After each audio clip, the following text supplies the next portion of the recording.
Hopefully I am clear and my Wi-Fi is fine. It says it's a strong signal. Hopefully this will be great. Thank you guys who will tune back in and for tuning in from here. I am just kicking off the conversation with Kiarra Ambrose, the Educational Alchemist, and we're going to get into what that means. But she also happens to be my best friend, but a very talented woman just within the learning space. I don't even want to say just education because it goes beyond that. What's up, Lene? Thank you for joining. Good to see you. But yeah, it goes beyond just school education. She's just super talented when it comes to learning and the human mind. So we're going to get into that a little bit more. Let's see. I see you there. Let me add you in. Okay. See if we can get you back in, Kiarra. Okay. Is it any different? Yeah, it sounds a little better. Hopefully this will work. Technology. Because I upgraded my Wi-Fi ago to be like the best I could get. You know how that goes. So anyway, so you were saying you work for DPS and you train. I'm sorry, can you go? So you essentially train the teachers. I don't like the word train. I support the teachers. Okay. Yeah, so I support teachers. So in the classroom or with professional development. So like recently, 4 days a week, Monday, Tuesday, Thursday, and Saturday, we have training sessions or support sessions where we present an idea, maybe about graphing calculators, and we create like an experience for them. Like we sent them on an escape room. So we have about, just say, 60 people that show up. And wow. yeah, so my partner and I, we come up with learning experiences for the teachers, whether it's tied to like content, and we're looking at like graphing calculators. How do you use technology and purposeful questioning in the classroom to engage students? So yeah, that's what I do with DPS. Okay. Yeah. Sort of as an aside, not really. I just heard that you guys close off down again. We're all going virtual again, and you're breaking up just a little bit still. Well, hopefully it won't be bad the whole day. Hey, as you guys been virtual again. So how has that essentially going virtual sort of affected you this school year?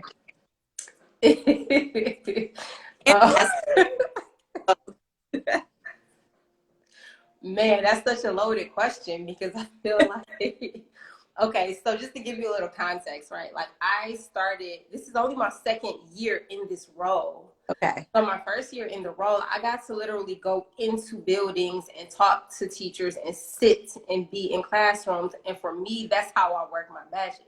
Like I sit back and I watch what everybody is doing, how they're interacting, and I can feel like the energy in the room. It's like, oh, something's not right.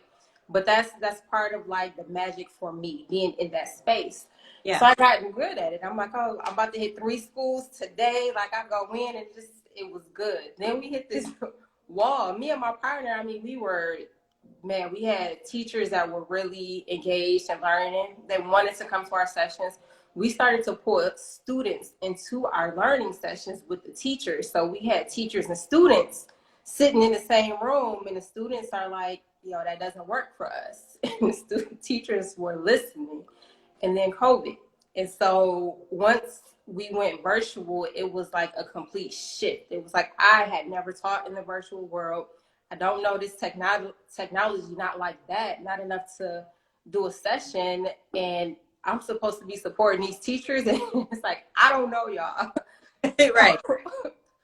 At first, it kind of threw me off because I was thrown out of my comfort zone, and I had to learn something while I'm still teaching it. And I didn't really like that because I didn't feel like I knew what I was doing. But once I got into the swing of it, just like learning again, it was cool. Some of the things that have been the hardest is just dealing with the technology, but trying to help teachers learn this technology. And I'm not talking like teachers our age. I'm talking like teachers that are getting ready to retire. And so they barely know how to send an email with an attachment. And now you want them to do these classes with breakout rooms, and they have to still do the content and engage the students on a screen. So it's so many factors that people don't really consider. And so that was difficult, and wanting to really support my teachers, but not having the resources or the know-how to kind of help ease their anxiety. But what came from it was like, hey, we're all in this together, guys. I don't know either, so we can figure it out. So we get more buy-in from the teachers, and they try, a lot. Like, our teachers are really working hard just in terms of making it work for the kids. So those have been the challenges, just like me glazing over them. Yeah, I know like you said, it was a loaded question. So, so let's take it back. So, you said the second year in the role, but you've done more prior to that. But you get decide this was what you wanted to. For as long as I can remember, I wanted to teach or work with young people. Like, I say teach, but I like working with young people. So, like, even in college, I worked at the Boys and Girls Club as a counselor for a while. But I went into teaching. I wanted to teach English. I majored in English and got my certification in English and math. The thing is, when I came out, they only wanted to hire for math. All the positions I applied for, they wanted me for math, mainly because I was a Black woman. And so that's kind of how I fell into math. It's not that I couldn't do it, I just prefer English. So yeah, I've been teaching for maybe 10 years? No, yes, 10 years. And while I was teaching, I was coaching the dance team. I was doing other stuff too. Anything that had something to do with the kids, homecoming committee, NHS. When I was teaching at Renaissance, I did National Honor Society, and various other organizations. And so it's not really the content for me, it's more so like the teaching. So any opportunity I had to be with young people, I would jump at it. And I've always enjoyed that part, like the learning. Like, I love learning, not necessarily like these contents, but learning, yes. So let's talk about learning too, because, and one of the things we're going to talk about today, a lot of times when you're learning, you think classroom, teacher, homework, but you see it really different, way broader. Yeah, I feel like life is the test. I mean, and not to sound cliched, but I mean, it is. It's like every day we have an experience every day. And from that experience, you learn something. You either learn what to do or what not to do. Yep. And one thing that's like been really driving me, like looking at learning, is how our brains work and how our brains literally process what's around us. And I know I do anyway. I forget sometimes, like, yeah, I am a human.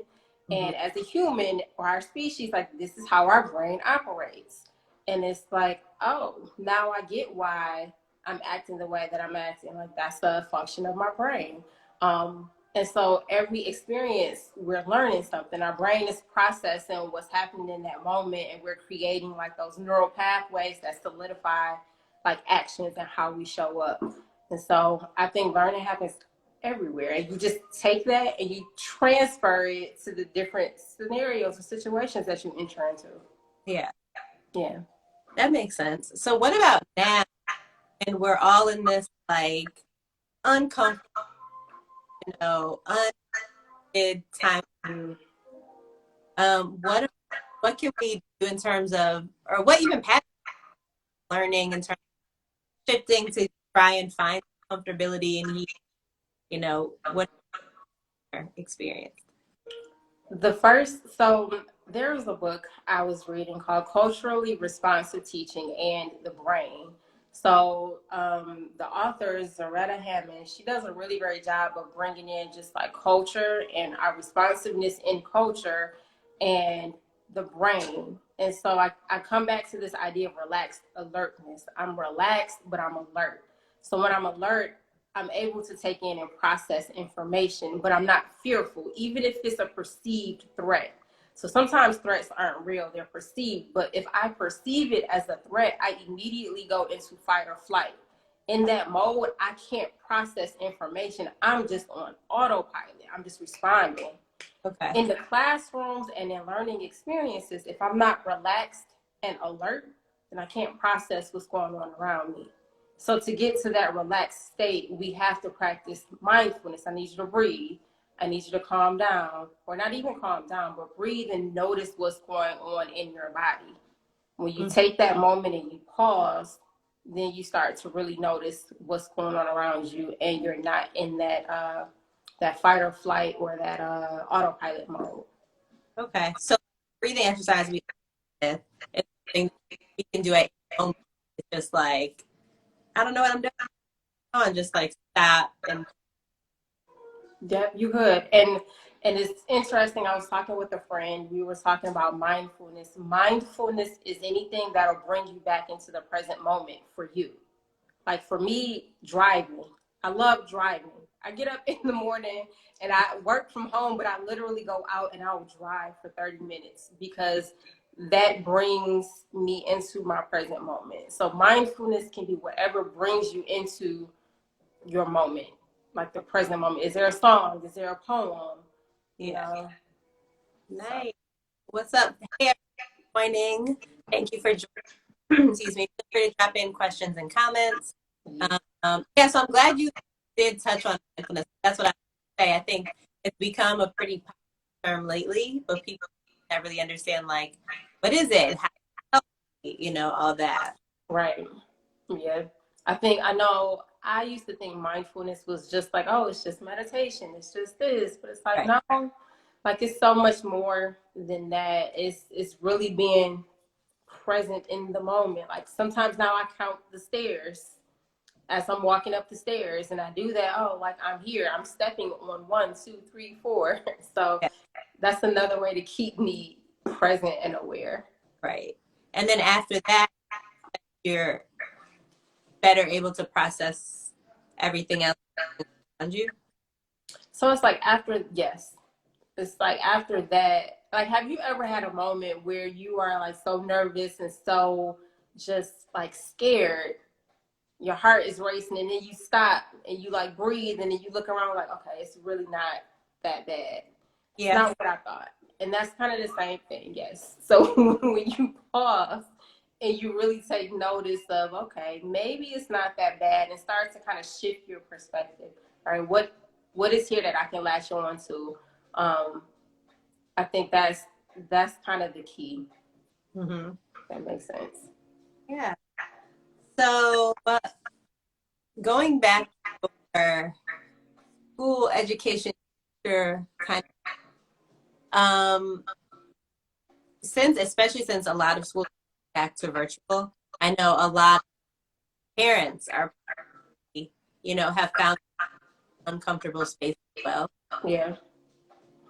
Just insight and, think about working with their children, because I know that's to do with your own business where you really kind of work with to learn. So anything that like teach parents as they take on. So I feel like a lot of what I think is so far from what is normal to folks.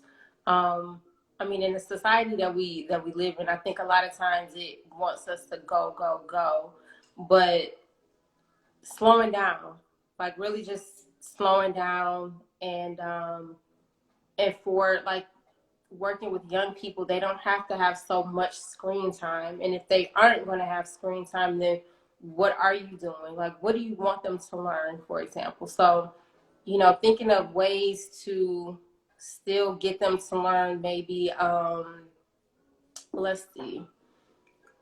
So what I'm thinking of is that there are ways for you to learn that don't have to deal with content, right? So in math, we talk about this idea of purposeful questioning. And so if that's an idea that they're working on in math, you can do that everywhere you go. So when we're having a conversation, okay, how are you? Is that really a purposeful question? Is that really a good question? Can you ask a better question? So I think pushing our young people like in all areas, thinking of like, oh, what skill do you want to reinforce that could be applied to content, and kind of honing on that. So really being mindful of like asking good questions. I don't know if I feel like I kind of went left with that. Well, no, I think what you said is good on like a large scale, and I think that could, granted, I don't have to teach, but from what I think that could definitely apply. But say it's something like, my kid is doing these math problems. I haven't done this math in 20 years. I don't remember it, but I need to help them because they're a teacher. It's hard to get in touch with them. Something like that, like any way. Those are hard. It's hard because it's so hard because it's really like with the way that math is now, it's and I feel like I don't want to get too technical, but it's this idea of conceptual understanding. And one of the things that older folks, we learned procedurally. So here's the procedure, you do it and just go for it. Whereas now there's a shift in thinking, right? Just period. Like look at the problem, and you have to try and understand how it works before you can get to the procedures, right? Okay. So I think for parents that are having problems like that, they could direct them to websites like Khan Academy, where they have videos to kind of help. But I think that takes, to like really truly get to the root of it, it's a little more heavy lifting that has to happen. But one, I think talking in communities of students. So, all right, let's talk together and talk through it. Using the internet for resources. Like those are all good things if they need like a quick fix or they just need a little bit of support. But yeah, I definitely think shifting the way that we think through and support each other is one way to kind of get at it long term. Okay. I mean, I think that's like the community aspect. Mm-hmm. Sometimes I would think like, I don't want my kid to fail, but I don't know what to do. Like, even if, pre-pandemic, if you hire a tutor, still community, you're getting someone else to help and all that. So Yeah. And a lot of it too, like, and I guess this is where like educational alchemy, right? In my business, I that's take a completely different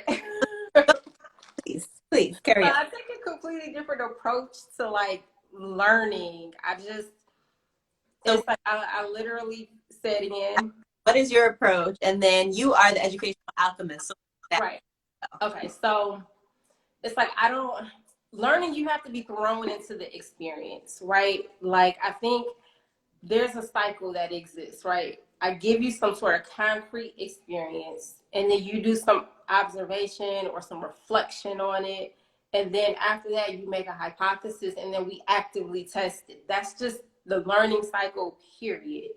okay. Like it can go in any realm, right? So if we're talking content, say it again. Can you give us an example of that? Okay, so let's say we're putting together IKEA furniture. Okay. Right? So that's your experience, right? And so then you are putting it together and then you are reflecting like, okay, I think this may go here. Or you're looking at the pieces and you're making some observations and you're reflective in your thinking, right? So then you make some hypothesis like, I think this might fit here. I don't know. I haven't told you anything. I haven't given you any direction. You're coming up with this hypothesis yourself, like based on the way this circle looks and this peg looks, I think they'll fit together. You actively test it, and then you either yes or either no. So you either learn what to do or learn what not to do. Okay. And so now you repeat the cycle. And okay. that's literally how we operate. Like so in math, a lot of times we like to give students the formula. Here's the quadratic formula. Okay. But I'm giving it to you. You haven't had any time to sit and to think about it and figure it out on your own. So conceptual understanding, what I like to do is I like to give them an experience with math. Okay, here's some algebra tiles. We're going to play around with it. What do you notice? What do you wonder? And as they start to talk, I know where we're going with it. I listen for key phrases and key words. Like they may not know the math language, but if I'm trying to get them to say increase, I know grow is the same as increase. Going up is the same as increase. Tell me more. What do you mean by that? So while I ask those questions, they're starting to build their own understanding of it. Then at the end, okay, well, what patterns or how do you think this may work? Test it out. Does it work for every scenario? And then once we finish all of that, oh, here's the formula. Here's an easier way of doing it. And of course they say, well, why didn't you give this to me? I needed you to understand why it works. Because let's say you get to a point where it doesn't work, right? But now you have the know-how. Well, I understand how it works, so now I can take another route and try and figure out why it stopped. So that's that ability to think flexibly and to think critically. And so I like to give teachers and the students, the young people I work with, experiences like those that are not content related. So let's do something that's not content related, maybe some movement or something that forces you to think like that, to flex that muscle, you know. And so the more they think like that, then they can transfer it easier to other situations like the classroom. And so whenever I do like my consulting with folks, it's like, okay, yep, just know that I don't do traditional, this is not tutoring. I'm not about to, if you need help with your homework and you need help getting like, that's not me. But what you will have is a set of skills to help you understand how you learn and to help you show up in those spaces ready to learn. Okay. So, yeah. Touched on something I was going to ask too, was like the movement piece of it. I know sometimes, all the time, you incorporate movement. Excuse me. So what is that? Can you explain that connection, even how you came to realize this connection? I think for me, I was working out and like, okay, when I'm in yoga and I'm trying like a new pose or something, I have to really be in tune with what the teacher is saying. I have to be paying attention to the directions that she's giving. And I have to be aware of my body. And so one day it was like I started to hit like certain poses. I started to really feel good. And I'm like, oh, I'm learning. And I'm like, oh, like I'm learning. Like this is what it feels like when you really immerse yourself in a learning environment. I said we do it all the time with sports. We do it all the time when we're trying something new. Everybody does it. And I'm like, and I started to wonder, like, well, what's the problem when we come into the classroom? I'm like, oh, because we sit here and we just look at you and wait for somebody to tell us. I'm like, I zone out after 10 minutes. Right. What are you talking about? Most people. Right. So that's why I'm like, I got to get up. I have to get up. I have to move. And so when I would teach, I would play music. I would have the students up. All right, y'all, we're going to take a break. We're going to do, you know, some sort of movement. Boys or like the young fellas or the young ladies, you do what you want to do. Here's some options. We would do scavenger hunts where they're walking through the hallways, just getting up and moving, because when you think about school, you go to first hour, what do? Sit. You go to second hour, what do? Sit. You go to third hour, you sit. The only time you're moving around is during hall passing time, or depending on where you go, they may let you get up in the lunchroom, but even in lunch, what are you doing? Sitting. And it's like, when you can move and you can do it in the physical realm, then you can imprint it mentally. And so all of that is connected. So you have to be moving and thinking, and you're creating, I keep saying neural pathways, like those neural pathways in our brain, they get deeper and deeper. So you want to create good habits. So eventually when you are on autopilot, at least it's a good habit, right, that you're doing that's on autopilot, you know? Yes. So Dr. Jones gave you a thumbs up for that one. Hey, I'll take it. Y'all for joining. Feel free to drop comments, and hopefully I'm breaking, but I don't know. Just a little bit, but it's cool. Sorry. So what are your, I guess, your goals, if you will, for like in your space? So I wouldn't even say it's just it, because it's beyond that. But I guess just personal goals, and how would you like to change? So I'm moving into a space now where I just love learning. Like, and so realizing that learning is happening everywhere, I want to move out of education, but still be in that space of learning. So I still want to work with young people and essentially teach people how to learn, like understand how your brain works and how that impacts how you move throughout the day. Like I was so fascinated. Like, man, I listened to a podcast today. It was 2 hours, but it was with the neuroscientist and Tom Bilyeu. I mean, like my mind was blown. I was like, it was so good though. But it's like I forget how connected we are, like with our brain and just how we learn. And so that's kind of the space that I'm really moving into. I want to one day eventually open my own school where that's what we do. I love the idea of community and like us learning together, but then taking what we learn and applying it to the spaces that we live. So yeah, those are some of my goals. Okay. Yeah. What has the experience been like as an entrepreneur, own business, Educational Alchemy, having this 9 to 5 where you are very responsible for this other set of roles? What's that been like for you?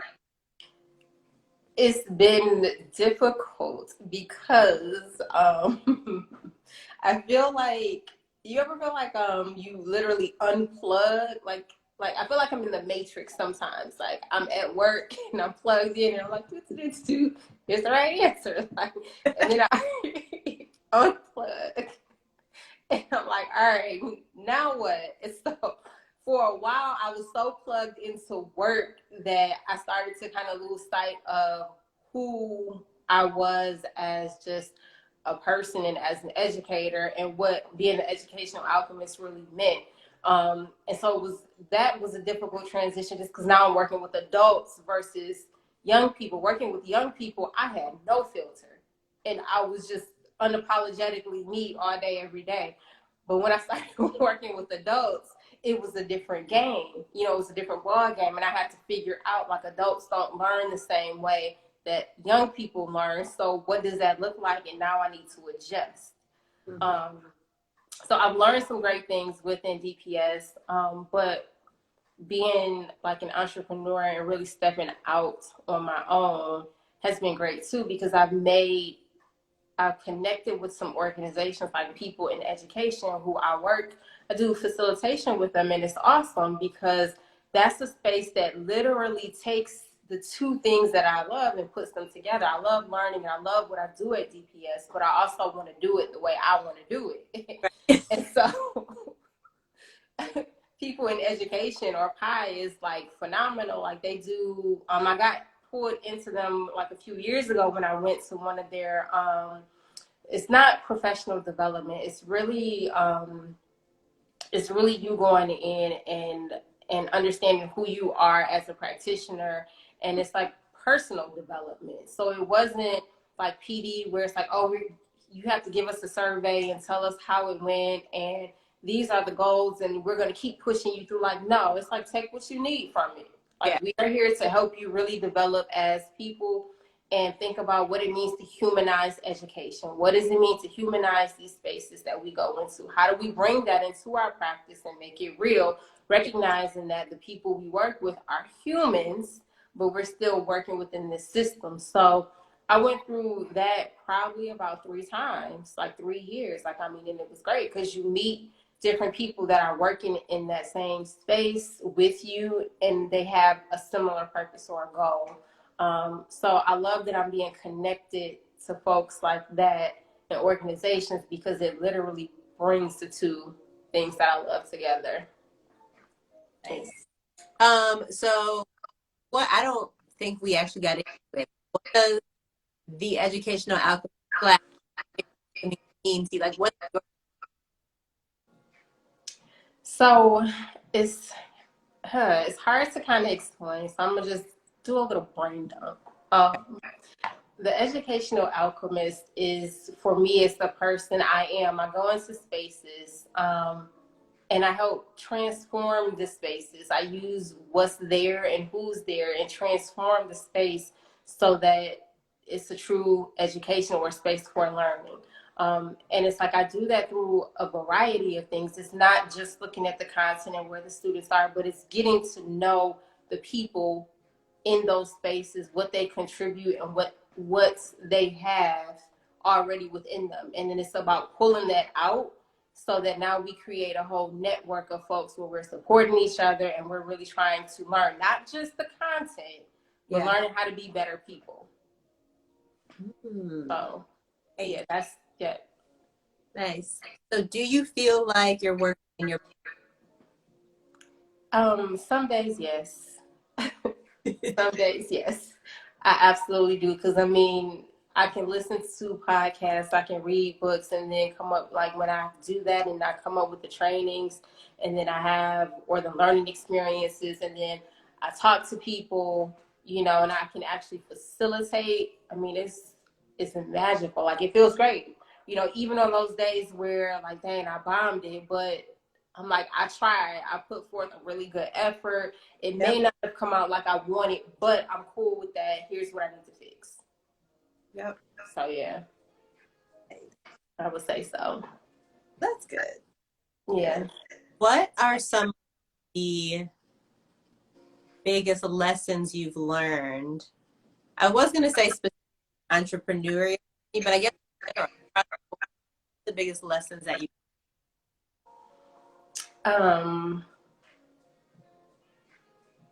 That's a good question. So the lesson I think that I've learned, that I'm still learning, uh, is that there's no such thing as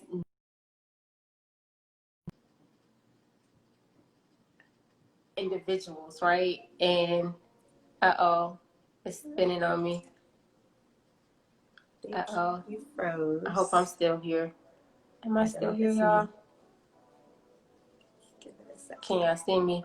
Let's see. Oh no, I think she froze. Still getting spinning. Let's see. Nicole. Can you guys let me know if I froze or if Kiarra froze on your end? On my end, she froze. Okay. Yes, Kiarra froze. All right, it's still spinning. I don't know where she went. Maybe I will. I guess if you can hear me, that would be Kiarra. Go ahead and just end it. All right, Kiarra, I'm going to call you back in because it looks like you froze. So give me 1 sec. Let's knock you out. And then, okay. Hey, guys. I'm going to try and call Kiarra back in. I think she froze. But thank you all so much for joining. Really appreciate you being in on this conversation, and literally join the conversation. Ask us any questions you have along the way. Let's see if I can get Kiarra back in, hopefully unfrozen. Okay. Okay. Did I freeze for you, or could you? You froze for me. I couldn't see or hear. Oh, okay. Yeah. But I'm like, I probably froze for you. I don't know. I just got the circle. Me too. So hopefully this is better.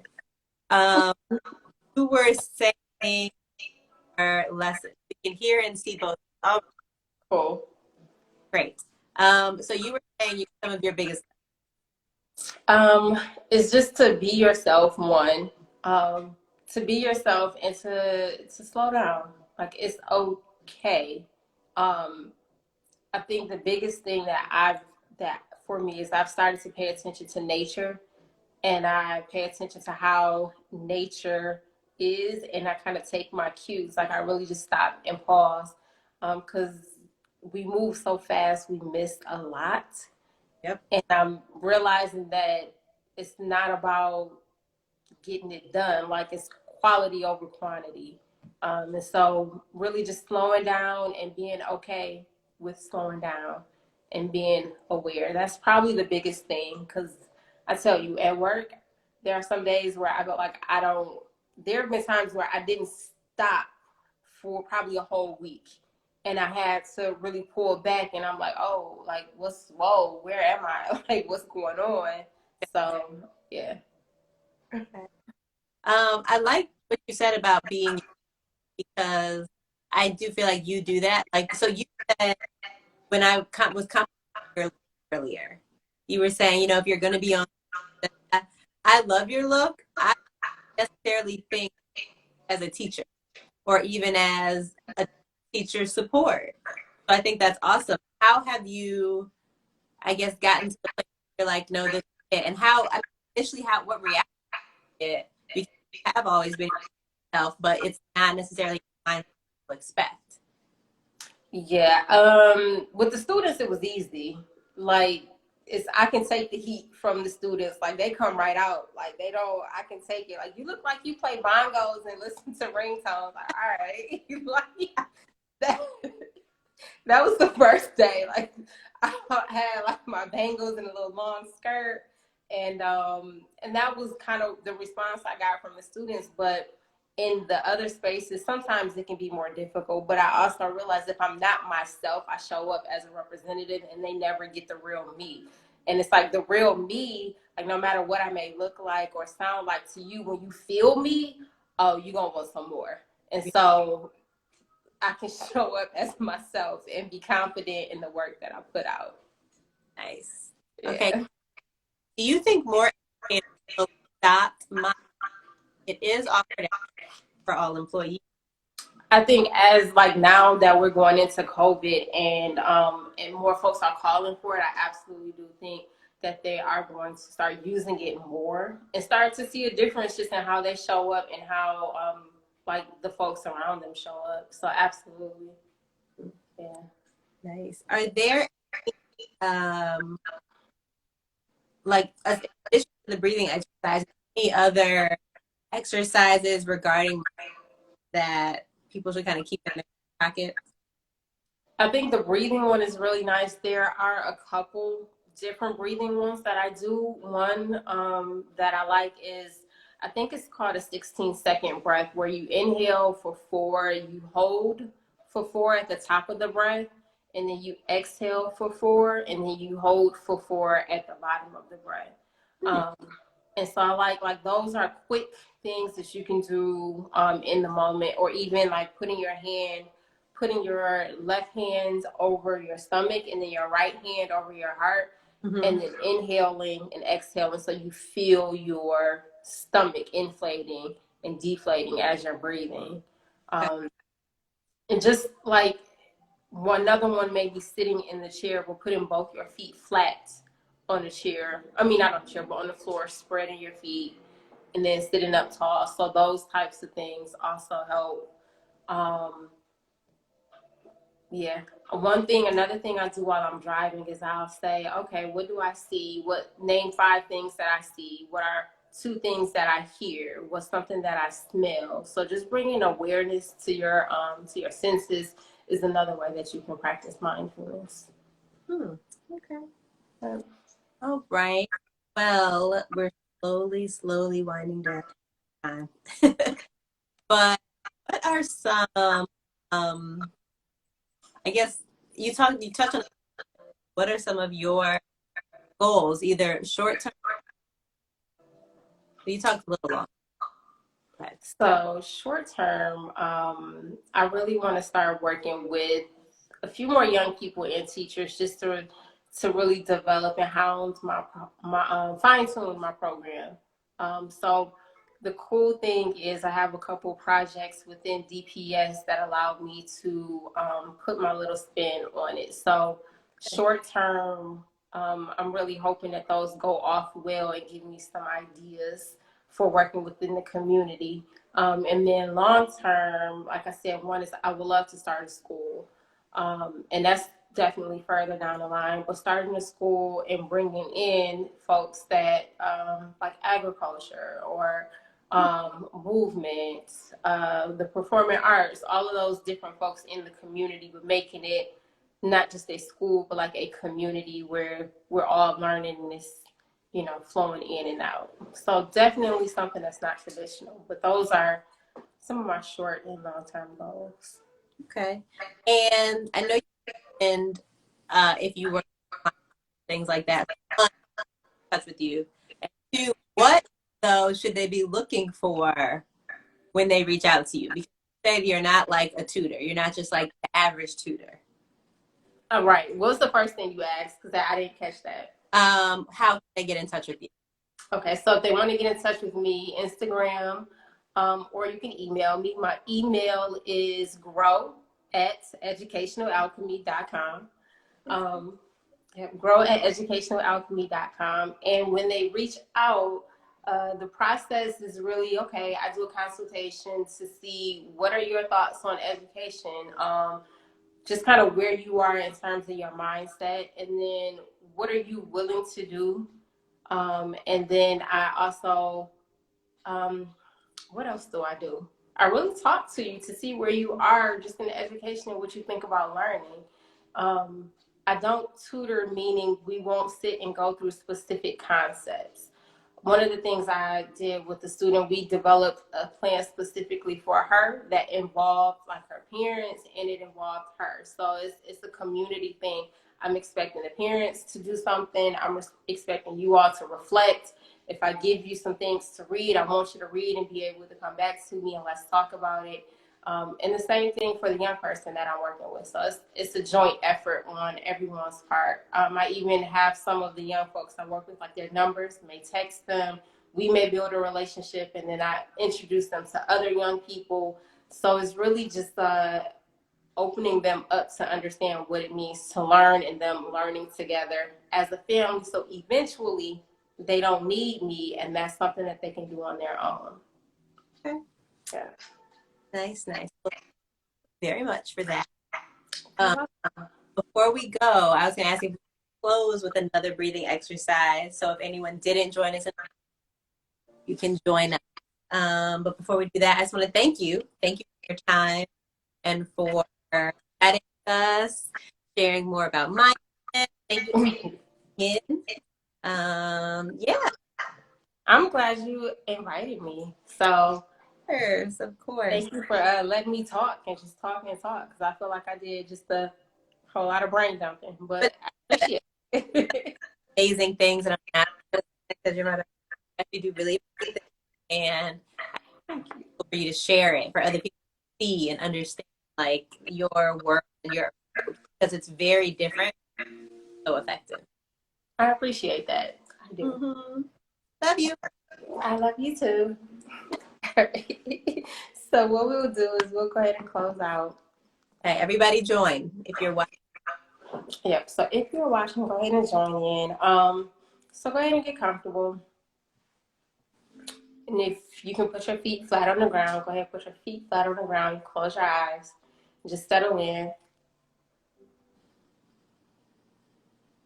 And just take notice of your breath. Don't change it. Just pay attention to, just notice it. Don't want to change it yet. Just notice it. Relax your shoulders. Relax your eyebrows, your forehead. Relax your mouth. If your tongue is on the roof of your mouth, you want to release it. And then we'll take an inhale in for 3. 1, 2, 3. And then exhale. 1, 2, 3. Take 2 more breaths like that on your own.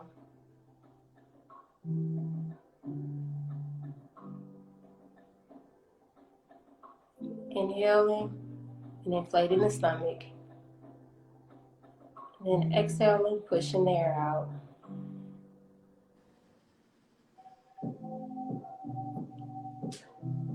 And then just continue to take notice of your breath as you breathe. And just think about how your day has gone thus far, how you want to close out your day and prepare for the next day.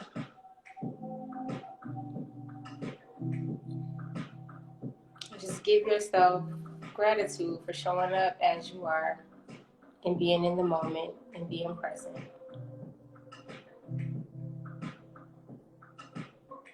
And we'll take one more inhale in and then exhale out the mouth.